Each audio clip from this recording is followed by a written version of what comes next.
evening karoba. Datoy man ti pagayam yo John Mark Pastor. Gaputawan na nga ba kinti umuna nga papugto tayo. Agpapugto tayo manulitan. Kas makita yo mat dati paso dito isangok. Ta isuguro ti uso digiti mulmula, cactus, ano pa lagi jay? Gabi, ano? Aba. Ayan. Ganito pagikanta.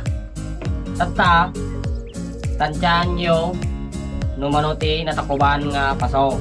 Karaman natin syempre. Ket no mapugtuan nyo, ikayon ti mga bakiti 300 peso load.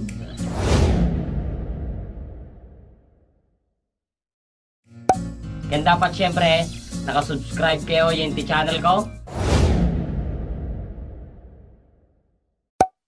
Makita din ti comment section. Of course, at the end of the video, ikakat ko muna. Tapos, pag may nanalo na, i-reveal na natin kung mailan lahat tong pasok. Alright. O, dito yan. Bilangan tayo ti paso! May isa. 2. 3. 4. 5. 6.